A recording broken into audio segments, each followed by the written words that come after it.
Welcome back to DR Sports, everyone. I'm alongside a very stressed AGT as one of the most inexplicable transfer sagas of all time. When I say inexplicable, I've never seen one go this way to that way to... Honestly, it's been one of the transfer stories of the season, of the decade, of all time. I've never known anything like it. Moises Caicedo, on the brink of joining Chelsea, supposedly, if the money was stumped up. For months. Liverpool then do put up the money. We're going to go through all this in detail. Yeah. Liverpool then do and meet the required fee at the deadline that Brighton asked for. Everything's all set for medical. He could even be walking out in a Liverpool shirt at Stamford Bridge. Now, any chance of him playing in that game on Sunday is off the table because the deal is still going on after reports of hesitation to join Liverpool, but maybe Chelsea coming in, and then advice coming from agents, former club, here, there, everywhere. It's got really messy and it's still unresolved. Alex, my friend, I actually can't imagine how you must be feeling, because you know when we do this thing where we go, yeah, but transfers, it's not 3 points, yeah, it's not, no, but we're talking about a potentially like team-defining signing. A season-altering signing, yeah, for sure. Yeah, I echo everything you've just said then. I would go as far as saying it's the biggest transfer saga in Premier League history in terms of the money at stake here. Yeah. And yeah, when I went to sleep last night, the deal had been officially lodged within the deadline. But there's so many pieces to unpack here. Mm-hmm. It's Caicedo, his relationship with his agent, yes, the agent's relationship with Brighton, who he's talking to. We know it's Chelsea and Liverpool. Clearly, money is the priority, I would say, for all parties involved here. And I was saying to you a minute ago, we should have a definitive answer on this, I would say, by midnight tonight. Mm-hmm. Listen, I woke up excited. I put the post out. I said, #Caicedo Day. I mean, I've been mudded, unfortunately, well, James, on Twitter. Well, again, we'll see. I could have the last laugh. I really could, Flex. But no, Flex did mud me, so you got to take your lick sometimes. But listen, I think if Liverpool do get the player, great. But how is the mentality going to be for him now going into this game on Sunday, if he is any part of it? But then how does he win over the fan base knowing, and Liverpool fans have been through this with Chelsea in the past. Gerrard's head was turned by Chelsea. Torres has gone there, so we know it hurts. That's true, actually, yeah. We've got a bit of sour grapes with them when it comes to kind of transfer dealings. Raul Meireles that season went there as well. Oh, yeah. So if they're now supposedly putting in a new offer to trump our offer, and I think that's what we've heard in the last hour, is that he's maybe leaning towards them. But then we've also heard that, you know, the medical is still booked for today and he is still committed to joining Liverpool. So again, in the next 8 to 12 hours, we'll have a lot more. There are so many, and I'm going to try and deliver it as, you know, to the point as possible. Chelsea have been negotiating with Caicedo and Brighton for months. That is the move supposedly Caicedo wanted. Arsenal went for him in January, never made any real advances. He did the leaving announcement on Instagram. And actually, when he did that sort of, let me go plea in January, that was very much driven by a new agent he got at the time, apparently. Well, that's what we hear, or that's what's rumoured, or whatever. It doesn't happen, of course. We know he stays, he ends the season really well. Chelsea went, right. Then it's going to crunch time. We know the Premier League starts. At the time of recording, it's tonight. So whenever you're watching this, tonight the Premier League starts. And Brighton really wanted this resolved, as do Tottenham with Harry Kane. They want these things resolved before the Premier League season starts. Brighton know of Liverpool's interest, who weren't willing to go above 45 million for Lavia, and basically, I think, took some advice off the overlap and went, you know what, yeah, let's just stump up the money and get the defensive midfielder that Klopp needs to make Liverpool serious this season right now. They put up the money. Brighton, knowing of all this interest, go, let's hold an auction. Midnight deadline, get your bids in. Now, apparently Bayern Munich came in with 90 million. Chelsea, who have been trying to negotiate down from the 100 million that Brighton wanted all this time, ended up offering 100 million. If they'd done that a week ago, they'd have the player. And Liverpool actually blew everyone out of the water with 110. Which is just mental when you think of Liverpool's... So let's talk about that first, the fee.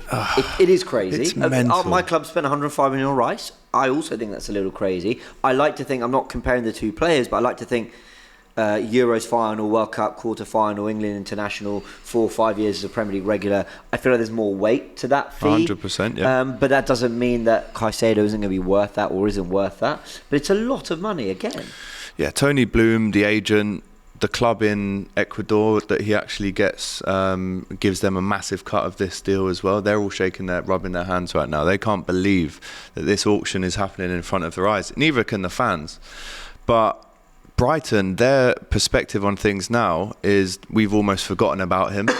We're not including him in our plans, and for their own point of view, they just want this done ASAP so that they can crack on themselves and maybe even buy a replacement in time. But you mentioned Bayern put in a 90 mil bid, tested the waters, fair play to them. But Klopp's come out this morning in the press conference, and again we spoke about on the Klopp TV this morning. Big smile, big Klopp smile, and he looked aside and said, "Oh, yeah, I can confirm that the deal has been agreed, but then the personal terms have been agreed." The main question the secondary question that comes after where is Lavia going to be playing by Sunday, which team is he going to be walking out for? Romeo Lavia, where does he sit in all of this? What's his mental like at the minute? What's Southampton now thinking? Because they know we've got 110 million to spend. They're thinking and then the other question, the third one is, well, if we lose out on both of them or one of them, who else do we go in for? There's so many questions to unpack here, man. On that Lavia thing, I think it just comes down to demand and supply. Liverpool fans might think, but he was 50 million before, so offer 50 million. But they're going to go, but there's one less option on the market now. We know you've got 100 million, and that alters the way we value this player. And unfortunately, that does make it difficult for Liverpool. But it's not out of the picture that actually Caicedo joins Liverpool. So what we know in terms of what he wants, he is apparently... That's what he wants. And you mentioned that earlier in the video. Do you think that is the main driving factor? It's just whoever offers me the most money? Because some reports are saying that he's trying to honour the months and months of talks with Chelsea, the agreement he had in place with them, the fact that he's been patient and they've been sort of willing to invest a lot into getting this deal done. So you could say that's quite honourable in one way. He has, though, apparently agreed terms with Liverpool. So I'm very kind of confused where he sits with this. He's still in London and apparently is hesitant, but I don't get it. A deal's been agreed. I think Liverpool's the better move, in my opinion, and I'm a neutral. I have no dog in this fight. I don't know why. Robbie said that as well. To be fair, did he? If it was his decision, he'd choose Liverpool. I don't know why he's not on his way there, or if he is, I don't know why. We'll have to get the car trackers out. We'll have to get the license plate spotters out. I don't know what's going to happen here. Get Arsenal fans on that. That was the old. Was it Isaac? You followed that car around. The Isaac didn't work out. The number plate, that was bad, But is it motivated by money? You mentioned the new agent coming in. You mentioned the club as well that are back home for Caicedo, who are taking a big cut on this deal. So everyone's financially invested. They're all got their eyes fixed on this one. So it's got to a point now where I think Liverpool fans aren't used to maybe being second choice. If we're linked with the player and we get them, they're holding the shirt up. It's all, I'm so proud to play for this massive historic club. Very quickly. And it happens very quickly, you're right. But if we know that you're not 100% on us, we're very quick to turn our backs on that player as well. Really. So why wouldn't Liverpool? Why wouldn't Liverpool just pull out then and go? Is it because they've gone this far? It's this far. You can't fold now. You can't fold now. You've put that massive statement of intent down with that bid last night. And now it's at the point, well, we've got to see this through now. How does it end? But then if we know as a fan base that you and your agent are out here, and Brighton, let's not forget Tony Bloom making a massive profit on the 5 million they paid in January 2021. There you go. Unbelievable business from Tony Bloom, which you have to applaud, to be fair. But it's also, we've now made Chelsea feel a bit uncomfortable at the table because we're saying to them, well, go on, if you're going to bid, make another bid. But we knew they'd never wanted to spend over 100 for him. Yeah. But the money situation is interesting because whatever happens in this story, if he goes to Chelsea, if he goes to Liverpool, it's the British transfer record, whatever happens now. It is, yeah. For a central defensive midfielder. That, pressure off Declan, by the way. Well, that's a nice touch for Deckers, to be fair. He's a pauper compared to the 110 instead of the 105. I'll take that. But yeah, where does it end up from here? What's your guess? Okay. And at what time does this happen, and what are the consequences? Because we know Chelsea have got Tyler Adams, Lavia's now available. Do you go in for him? Oh God! No, just give me all the answers. Clear of this mess. This is thank you Arteta and Edu for just getting everything nicely wrapped up, all ready, shield in hand, ready for the season. Look, here's I'm not shameless. No, I rate it. Here's what I think. Are Chelsea going to match Liverpool's offer? I think they might panic and do it. But apparently, if they don't, Caicedo's still happy to go to Liverpool. Yeah. So he's not saying he doesn't want to go to Liverpool. That's the key thing to understand. And I want to say something for Liverpool fans. I don't know why I'm trying to make Liverpool fans feel better about this, but I think we live in this like utopian world sometimes where we think, oh, you know, and I as an Arsenal fan have seen a lot of this. Arteta and Edu won't bring a player in unless they want Arsenal. They have to want, and if there's any temptation, they're not going to do it. And I love that in principle. But I think with footballers, I think we have to realise that it doesn't make Moises Caicedo a bad person that he wanted to leave Brighton for Arsenal. He then says in his quotes that he's always dreamed of playing for Real Madrid, that he's agreed terms with Chelsea, and now actually it looks like he's going to Liverpool. That doesn't make him a bad person, because what all of them have in common is massive football clubs. He wants to leave for a new challenge at a big football club. Now, the love and the connection with the club and the fans will grow organically. Like, you know, yes, as Arsenal fans, we have that love for Declan Rice because he was, you know, there's all this rumour, oh, that was the move he always wanted. It's quite rare. Like, Caicedo will become a fan favourite because he'll ball out in one game and suddenly you're in a title race and and you're quick to forget the whole head turning. Right. The other question from that I've got for you is then, whoever doesn't get him, are they dodging a bullet in terms of, he's mentioned Real Madrid. Once you drop that RM bomb at any point in your career, whatever team you're at, you might as well start packing their bags, because it is an unavoidable magnet that just, especially players from South America, and we've got a lot of them, by the way, now, Colombians, Ecuadorians, hopefully, touch wood, Argentinians, we've got more, Brazilians. Once that name gets dropped, this could happen again in 2 years, could it not? When Real Madrid knock on the door, and then it's Messi again, not Lionel. Yeah, I do. That my honest opinion is whoever gets Caicedo is going to enjoy a wonderful, wonderful, wonderful footballer for 2-3 years before. And at that age, he would be 24. Yeah, in 24, 3 years, 25, and Tchouaméni hasn't quite worked out. Maybe, who knows? So here's another question for you. If Liverpool aren't going to go in again and try again, we're still awaiting the official formal bid from Chelsea, and then Liverpool have to show their cards or go again. But if he doesn't end up at Liverpool, could Liverpool then look at a Tchouaméni, knowing that he costs 80 to 100? We tried to get him before he went to Real Madrid. I think we did a 60 mil bid, but what happens to him then now? Because Liverpool, if we don't get Caicedo, you have to react quickly and you have to look again who's in the market. Well, I mean, some of the names that are being thrown out were like Thuram, Kone, you know, players that are probably 30, 40 million kind of defensive midfielders. And listen, that's not to say there's no value in. I mean, maybe that's the answer. Maybe it's look at Mane, Salah, Firmino, all these guys. From France, on Germany, you know, early 30 these mils. leagues that have these sort of real upcoming talents, and Football Manager tells them they're good. So I'd always back on them. Tchouaméni, it's about whether Real Madrid are willing to sell. It's as simple as that. If Real Madrid are like, you know what, we actually think we've got the cover. So yeah, which I think they potentially do. Camavinga, Jude, Valverde. Yeah, they might say, Modric. yeah, okay, we'll take 85 million. In that case, I think that's a better deal, if I'm honest. That's a big question. And you've shown you've got the money, so you could actually probably wrap that up quite quickly.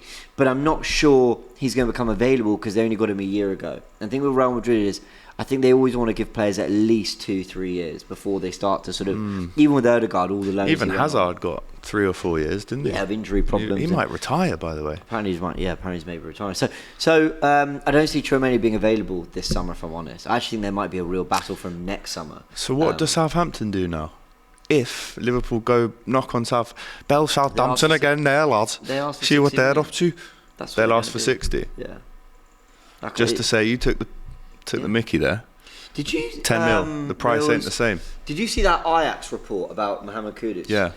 Where basically it said something like, because he was going Brighton as well.